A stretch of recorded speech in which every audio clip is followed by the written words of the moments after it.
Kami po, kabilang lahat ng mga taga Mr. DIY, management, staff, lahat po kami ay lubos na nagpapasalamat sa inyong patuloy na pagtangkilik sa Mr. DIY dito sa city ng Carmona at sa buong Cavite.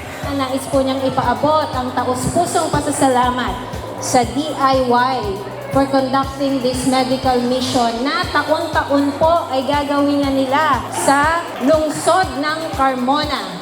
And hindi kami patuloy na lalago o hindi sa patuloy na inyong pagsuporta sa amin. Kaya naman, itong medical mission ay pagbibigay namin.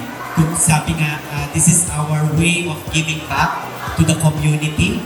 And since ang Mr. DIY po ay para sa pamilya, syempre, ang unang-una natin kailangang alagaan ay ang kalusugan ng bawat isa sa ating pamilya para tayo po ay maging masaya, palaging magkakasama, at of course, palagi po namin kayo bibigyan ng always low prices ng mga produkto, and makakaasa po kayo na patuloy po namin gagalingan, patuloy namin kayong mamahalin, patuloy po namin gagawin itong medical mission ito sa Carmona at sa ibang parte pa ng Pilipinas kung saan naroon ang Mr. DIY.